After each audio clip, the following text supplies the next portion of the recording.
Hello, everyone. Thank you so much for checking out this video here on Shows, Style, and Spirit. I am Ebony, of course.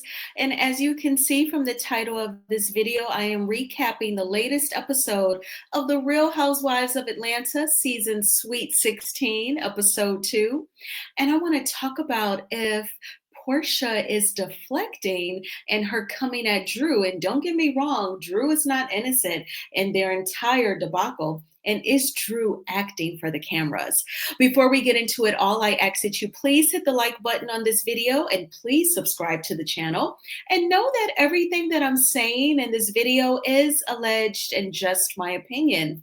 All right, so episode 2 opens up. They're still at Shemea's home for her birthday party. They're in her beautiful, like upper loft or upper family room that's decorated in rose gold and white and a little ivory. It's gorgeous. And the ladies are talking, and we know that Shemia just comes right out and asks Drew, are you dating Dennis? And Drew was like, what? Oh my gosh. Now, Kelly even noted in her confessional that Drew was extremely calm while Porsha was yelling at her all of her issues. Like if this was a courtroom, the judge would have taken, her gavel and just thrown it down on the bench multiple times because Porsha was yelling multiple complaints regarding Drew, some of which are definitely valid. So let's start with the valid one. The most valid one was Porsha accusing Drew of doing a photo shoot in the name of Go Naked Hair, a business that Porsha Williams owns, and Drew is an ambassador, a representative of Go Naked, meaning you wear hair. Like Porsha said, you don't do anything else when it comes to Go Naked, you wear hair.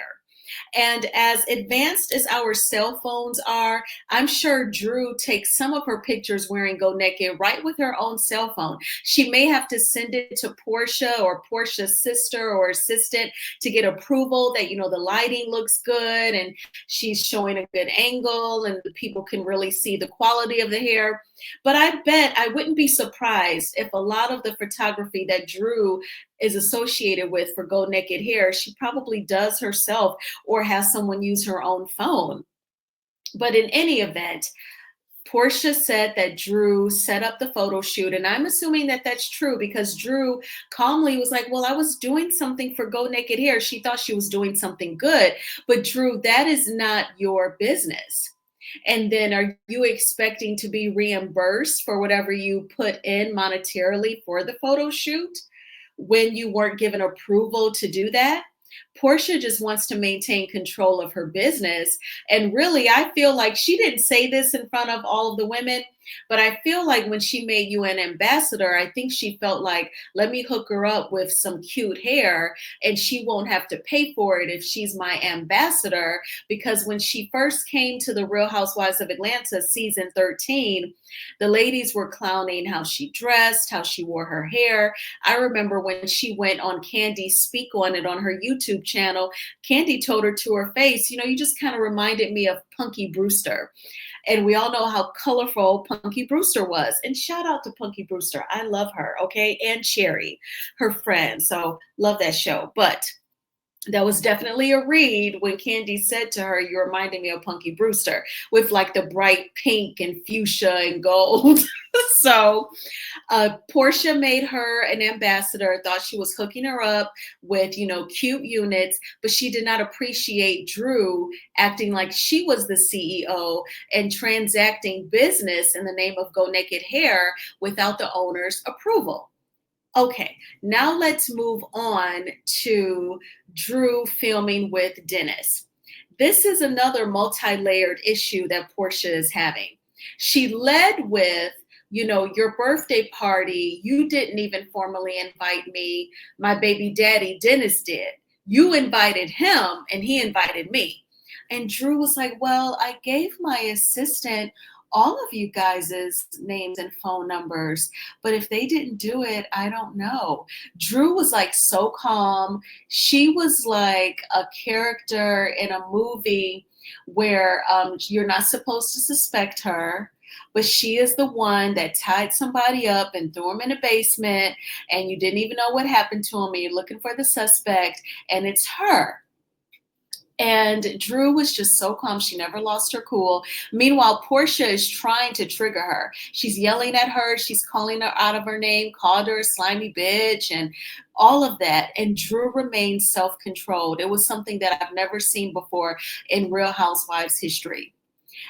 I feel like when it comes to filming with Dennis, Porsha, I wouldn't be shocked if there is a scene with Dennis and Drew in the recording studio. It shouldn't be at a restaurant, a candlelit dinner. Definitely shouldn't be like at the club or at a hotel or anything like that. But if they're in the recording studio and she's in the booth and he's saying, let's sing the bridge again, but do it like this and not like that, that would make sense because she has been working on music. This is not a brand new storyline for Drew. And for whatever reason, your baby daddy pitched himself to Drew as a record producer. Now, nobody knew that he dabbled in music, but can you have multiple streams of income, multiple interests, multiple talents? Of course. I think a part of that issue you should really take up with Dennis, but they're actually way past you even complaining because they are in business together. So as far as them filming together in the recording studio, I think that that would be a natural move. I think that that would make sense. Any other environment would definitely be questionable. What did you all think about Porsha and Drew's exchange and how calm Drew was? Did you think she was acting for the cameras? Did you think she was looking at it as a scripted scene and not reality? Or do you think she was so calm because she is being a little shady? Now, with her not telling Porsha ahead of time, that was shady, but I think that Drew was anticipating that she would not get Porsha support. So that is why she did not tell her, but that is still sneaky though. And also, we know, according to Candace Diller Bassett on the Real Housewives of Potomac, she accused Drew of being a little sneaky after Drew sang with her on a record and then they performed it together when Candace went down to Atlanta. And allegedly, Drew poached, one of Candace's staffers, one of her employees on her team, and did not run it by Candace. And that rubbed her the wrong way. So Porsha is getting the same exact experience that Candace did. And this is what we call a pattern. And I just want to point that out. Now, as far as Porsha deflecting, so I was watching, I love Spill It Boy TV. He's an awesome content creator. Definitely check him out. And it's something about his energy. He is so calm. There's just like a kindness there that I really appreciate. But anyway, one of his subscribers was saying, Porsha has this huge storyline. You marry this man after dating him for very little time. You have multiple weddings. And then you file for divorce because you find out that he does not have proper citizenship to live in the United States, amongst other falsehoods that you accuse him of. Currently, he's detained by ICE. And yet, you are ranting and raving about Dennis filming with Drew. So I wanted to ask you all, do you think that Porsha is deflecting? I think that it may be a minor deflection, but I think for the most part, she has some misguided anger. She has multiple things that she's annoyed with Drew with. When it comes to go naked hair, 100% valid. I see it clearly. I'm in agreement with her. When it comes to filming with Dennis, because they are already in business together, if they film in a recording studio, I think that that is reasonable. But is she totally deflecting? I don't think it's a total deflection because Dennis is her daughter's father. But I do think that it probably helps Porsha to not have to always talk about the betrayal and not really knowing Simon well. Perhaps it causes her to not have to deal with the fact that she rushed and did not fully know this man. And so, yeah, I think that it's partial deflection and then partial, real issues in Portia's eyes. Then we see after that scene, Shamea wants everyone to come downstairs, and Cynthia and Kenya left, but the ladies held hands. It was like a scene from that film Stand By Me, only a black and sexier version. But they were standing by the pool holding hands, and she was like, "If you're my real friend, you'll come downstairs." And they jumped in, and I thought it was sexy and fun. Porsha even jumped in eventually, and she was like holding Shamea in the pool. And then Shemia got out and was twerking, and Porsha was behind her. And Britney and Kelly jumped in. I think that they're definitely fun girls. And I thought that it was just so cool. It was like, a chocolate Noxzema commercial. It was just sexy and beautiful black people. I absolutely loved it. I'm so glad that Shemia is a full-time housewife on the Real Housewives of Atlanta. So then we see Angela Oakley. She filmed a quick scene so that we could be introduced to her professionally. She filmed this scene with her daughter Amori and her husband Charles. And last in episode 1, we learned that Charles Oakley was a retired NBA player, and he played for both the New York Knicks and the Chicago Bulls.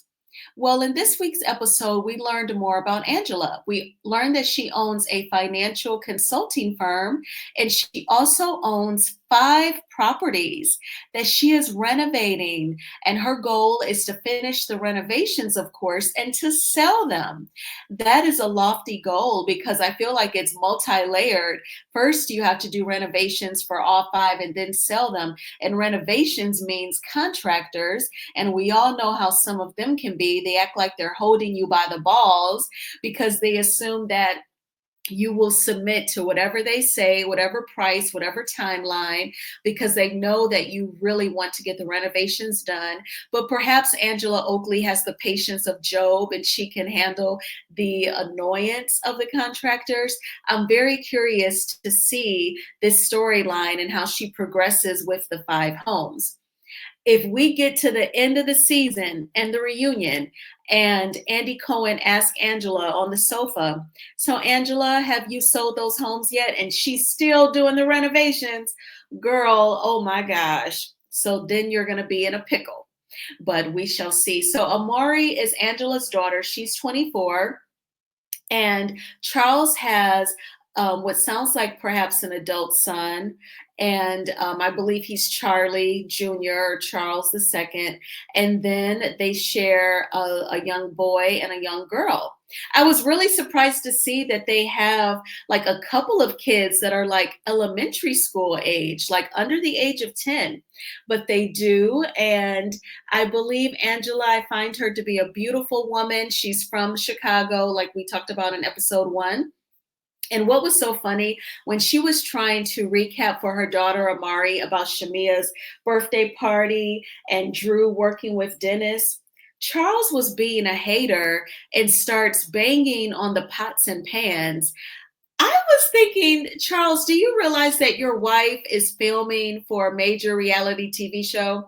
Did she forget to tell you that? But did you get a clue when like the production crew came over and they set up shop in your kitchen?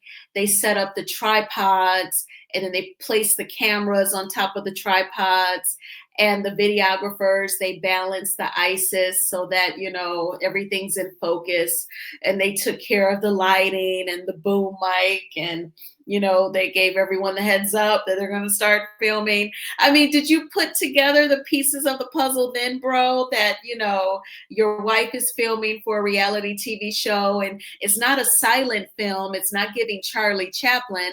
So Angela has to discuss things with her daughter, Amari. I mean, why are you banging on the pots and pans? That was just so silly. He's giving like old grumpy men. Remember that movie from the 90s? That's what he was giving when he was doing that. That was ridiculous. I wonder, did Angela say to him after the production crew left, like, that was a little embarrassing. Could you please not do that to me again? So we'll have to see in her future scenes at home if we're able to hear any conversation or if we'll just be able to hear Charles Oakley banging on everything. And then we see Portia with Kenya. I thought like the outside patio of the restaurant, I thought it was beautiful visually. I thought it was a great scene. They looked gorgeous. I love their colors, yellow and peach. They were like matching, like they said. And they were discussing Simon. And Portia confirmed that she was Simon's fifth wife. She said that, at least one of his marriages was quote unquote fake. So I'm guessing that kind of reminded me of Shirley Strawberry's husband, Ernesto.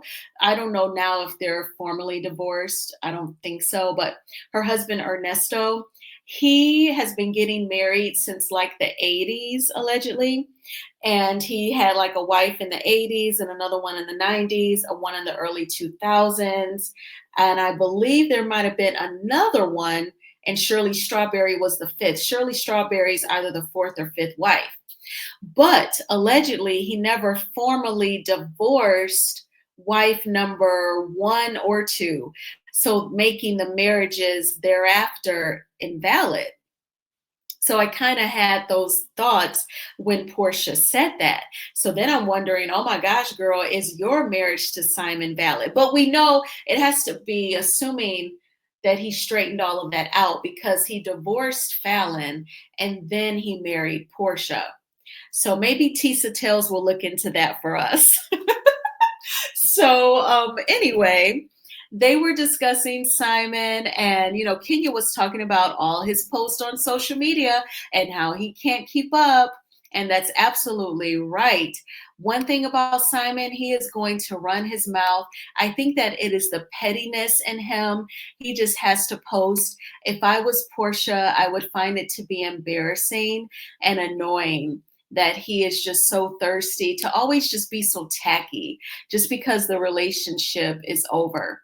And that was pretty much her and Kenya scene. Visually, it was beautiful. Then we see Kelly. She is renovating this space. I thought it looked really spacious. I could just see, because it's going to be another location of Nana's Chicken and Waffles. So I had the vision. I could see like the tables being packed with people and the waiters with their trays running the chicken and the waffles to everybody, and it's buzzing. I could totally see the energy there. I hope that it works out. Kelly, at the time that they were filming this scene, she had scheduled to do a grand opening in a month, y'all. The gentleman that's in the blue polo shirt with the baseball cap, that is her project manager. And he was saying, my job is to let you know when we are in jeopardy. And he said, Kelly, we are in jeopardy. He said that they were nowhere near meeting all of the goals. He said, we have to at least take care of the kitchen build out. He said, you at least need to pick out what you want in the kitchen. I was like, what? And she thinks she's going to open up in a month. But she was like, yeah, that's no problem. I'll do it. I'll do it. She was being calm like Drew. Okay, so I don't know if it's something in the air, but I was thinking, girl, so I am curious to see if she will hit that 1 month goal. Do you think she will? I don't think she will in a month, maybe in a few months, but I hope that she does make it. I'm sure by now it's open, this additional location. So she has a location for Nana's in McDonough, Georgia. She had one in Conyers, Georgia, but that no good ninja husband of hers, he got the Conyers, Georgia location closed in the divorce. And she said that, she wants to build generational wealth for her daughters because she's been in that turbulent marriage. And she said that he only pays child support if he's court ordered. If he's not ordered to, he does not. And she said that there were nights where she had to sleep in the closet and, call the police. And I just feel so bad that anybody has to live like that. And when I hear stories like that, it makes me thankful that I am single and that I'm healthy and working and working full time so that I can keep a roof over my own head, because I can't imagine. I'm not saying that she couldn't keep a roof over her head at the time, but I'm just glad that I don't have to be married to anybody, and I don't have any children. I don't have those added responsibilities, because being in a marriage that is toxic like that and controlling, and you're sleeping in the closet, that would be extremely stressful. And so when you're single and you're not married and you don't have the potential to be in that situation, that's one less situation that you could find yourself in.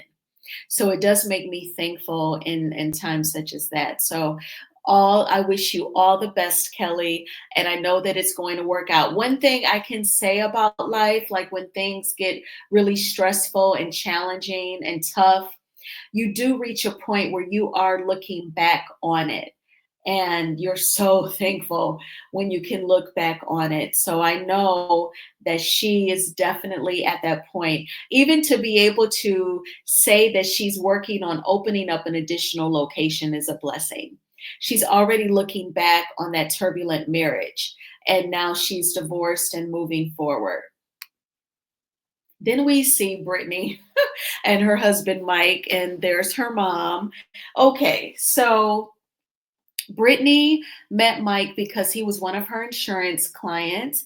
Then he started hitting on her. She said, we have to be friends. So they were friends. They were FaceTiming for a few months, and then they started going out. They went to Vegas. She said she had a ball, and she was like, oh, I think he could be the one. And her mom is selling her house, and she's going to move in with Britt and Mike. And Britt wants her mom to keep the baby that they're going to work on having. I believe Britt said that she was going to go through IVF. And when she tells her mom, we're going to start trying to have a baby this year, Mike says allegedly. And I laughed out loud. I'm like, okay, Mike, do you read and watch the blogs? Because how are you supposed to know about allegedly? And why would you say that about your future kid? Oh my gosh. Speak it into existence that you're going to have this baby. Britt said that Mike already has a teenage son, but that he wants to be the dad of a daughter. And so I hope that they have a healthy baby. Brittany, I still have to get used to Brittany. There's something strange about her, I have to say, but I wish them the best. So then we see Shemia and Shadina. I love this scene. It was very touching. I thought I was going to cry. I try to keep my emotions in check. And I am familiar with Shadina. Like Shemia said, she met Shadina through Candy. And then that's when Bravo went a few seasons back when Shadina was pregnant with Blaze, and they were attending like the ultrasound. Well, I remember reading on Instagram a couple years ago when it came out that Shadina had breast cancer and she was pregnant with Shemia's baby. I remember, hearing also that she was the surrogate for Shemia and her husband, Gerald. So I was like, oh my gosh. And then next thing you know, she had to have the baby. And I was like, I just hope Shadina's going to be okay. I'm so glad that Shadina is looking back on having breast cancer, and she looks amazing. She mentioned having a mastectomy, and my aunt had a double mastectomy, like nearly, I would say like over 15 years ago, close to 20. And the cancer was just in one breast, but she said, she was only going to be sick once. So she just went on ahead and had the double mastectomy. And that's been nearly 20 years, and she's doing great. But back to Shemia and Shadina, it was just very touching because they were both talking, and Shamea said, I felt bad because I didn't know if like the pregnancy led to you having breast cancer, because it could be gestational. And Shadina said, well, no, if I wasn't pregnant, perhaps I would not have been checking my breast as much as I was.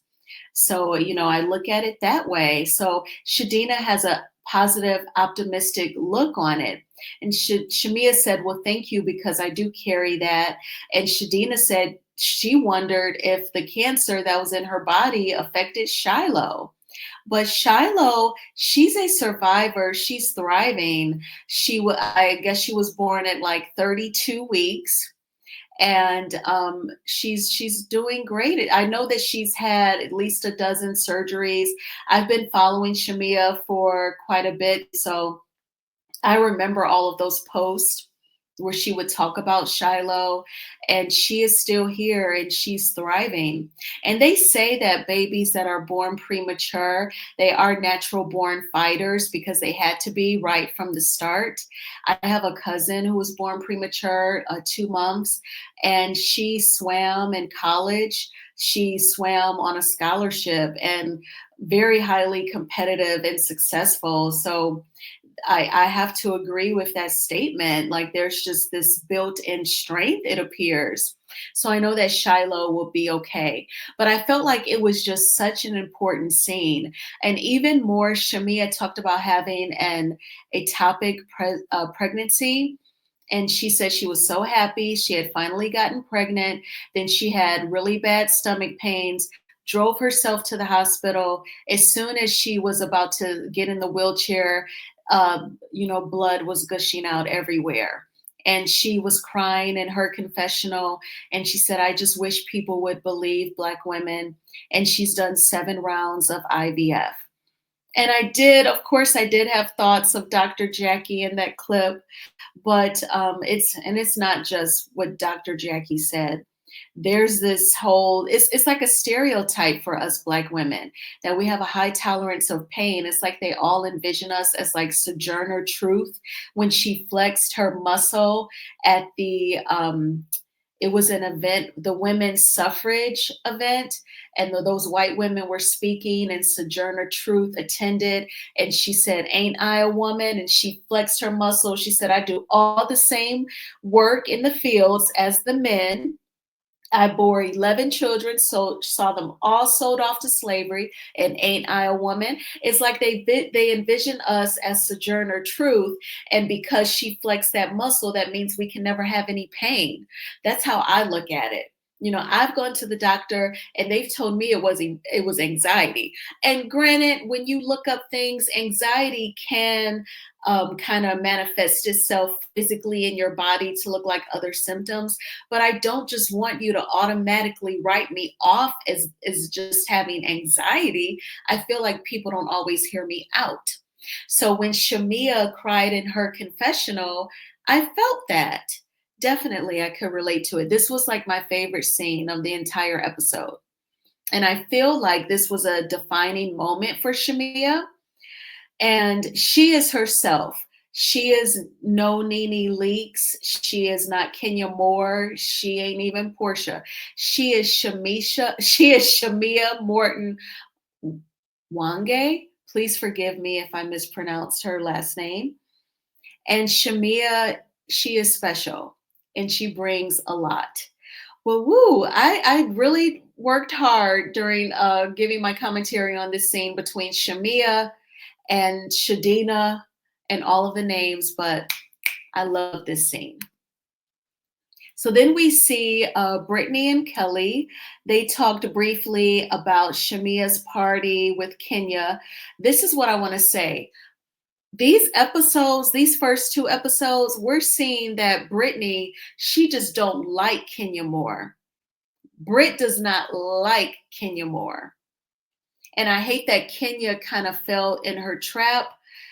I'm not making excuses for what Kenya presented at her event that got her ultimately kicked off the show. However, I can tell that Brit don't see it for Kenya because in almost all of her scenes, she is talking about Kenya. And if I was Kenya, I'd be screen recording and sending this to my attorney, baby, because it's clear she doesn't like her. So whatever she's going to say that's going to trigger Kenya, like, oh, I got you, bitch. And then she grabbed those old photos. It's clear Brit don't like her. And it's giving you've been watching the show and you don't like Kenya. And guess who she is good friends with now? Porsha. And who has Kenya always fought with off and on? Porsha. Brit is giving viewer of the show. But this was a funny scene because Britt was talking about how her husband Mike, he wakes up early. He wakes up like at 5 a.m. and he'll watch Instagram. He'll pull up his Instagram and watch clips loud and he'll be laughing. He'll be cracking up. And she said, she'd be like, bitch, you don't see you don't see me trying to get my beauty sleep. But Instagram will do that. Like if you're trying to fall asleep, don't go to Instagram because I swear Instagram feeds the funniest shit at night. If you want to fall asleep, try YouTube and the thunderstorm. Go to like Stardust Vibes or any channel that does like the 24/7 rainstorm. But don't go to your Instagram because you will be laughing. Or Instagram, for me, if it's not funny clips, they'll serve up like the Whitney Houston fan pages, and it's all these clips of her singing, and then now you're jamming, and you're not going to go to sleep. So that's hilarious that her husband wakes up at 5 a.m. and pulls up Instagram. So then we see this not fighting, working out scene between Shamea, Angela, Oakley, and Drew. It does get a little heated. Perhaps that's why the word fighting came out of my mouth. But no, they were physically working out. The trainer seemed really effective. He had them doing like 25 squats, and they were doing a variety of exercises. It looked like they seriously had a great workout. And then I want to point out that Angela and Drew arrived a little early before Shamea. The cameras didn't show us prepping for the scene, didn't show them prepping, but I have a feeling that Drew may have told Angela, when Shamea shows up, you be on my side and you come for her. Angela Oakley really annoyed me in this scene because she was constantly cutting Shamea off. And she was saying, you came for her. You know, you asked her, was she effing Dennis? Shamea said, I didn't say effing. She was like, and you asked for Porsha. Did you ask for Porsha? She said, no, I asked for myself. And then Angela asked the question again, like she didn't hear Shamea. It was giving Drew fed her the lines to say. And Drew said in her confessional that if you were to look up the word lapdog, you would see Shamea's photo. Excuse me, Drew. Did you go to Sterling Hall for Shamea's birthday? She has no reason to be Porsha's lapdog. Shamea graduated from college. And no shade, I don't think Porsha graduated college. Shamea has her own job at a local Atlanta radio station. Porsha quit her jobs. Shamea is still married to her husband. They've been married for several years. We know Porsha's marital status. Shamea has kids, just like Porsha has her daughter. I mean, I don't think there's any reason for her to be Porsha's lapdog. So I think Drew was just trying to shade her. I imagine Shamea will get her told at the reunion, but it is what it is. But Angela's super annoying, and you're giving lapdog. Actually, Angela, I think that was a little projection. What did you all think of this scene?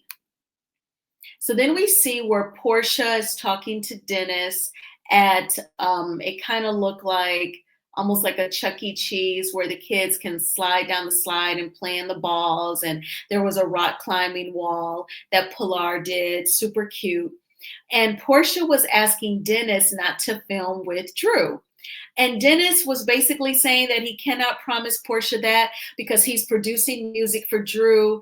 And, you know, he's like, she's going to use this platform to promote it, to show her working on music. And Porsha said, now you're going to piss me off. She did not fully express her feelings to Dennis. Instead, she went in the bathroom and told the producer. She said that the reason why she does not want him filming with Drew is because Drew is another housewife, her co-worker. She said, and if Dennis and I are mad at each other and we're arguing, he's going to talk about me negatively to Drew on camera. And that'll be one additional thing that I'm dealing with when I'm already dealing with my divorce. The producer asked Porsha, well, have you thought about saying that to Dennis? And she said, he doesn't deserve my tears. But that is showing Porsha that you and Dennis have a communication problem.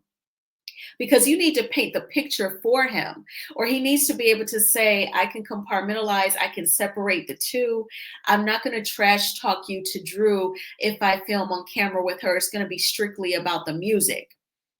Maybe he can do that. Maybe he's got enough self-control. I think that, so okay, you will, some of you all may have heard me say in previous videos, I know Dennis, I've known him since kindergarten. Now, I'm a Michigan State Spartan, he's a U of M Wolverine, but nobody's perfect, okay? Though we're rival schools, but he's a very smart guy and he comes from a smart family. So I think that if Porsha sincerely asked him, don't talk shit about me to Drew on camera, I think that he can honor that, unless she's just being a total bitch to him and he feels like being petty. But it seems like it's giving a communication problem. And I also think that Porsha is not keeping it 100 when she's talking about why she doesn't want to film with Drew. I don't know if she's still attracted to Dennis. I think they still have feelings for each other. And I don't know if she just doesn't want him filming with another woman. I don't know. But yeah, something is definitely missing that we're not getting. The only thing I can read is a definite communication problem. And Shamea, she rolled out her song Never Had last Friday, a couple of days before episode 2. I love the song. You can listen to it right here on YouTube, or you can stream it so that you can play it anytime on your phone, in your car. And the song sounds great, like everyone is saying. It is definitely a bop. I am super duper happy for Shamea, and I hope that she continues to give us more music. I think that it was genius the way that she rolled it out right before episode 2, and she can constantly promote her music during this season. I imagine this Sweet 16 season of ROA will be on our TV screens for another 3.5 months, including the reunion. So that's, ample time for her to roll out more music. What do you think of Shamea's new song, Never Had? Thank you so much for checking out this review. I always appreciate the support.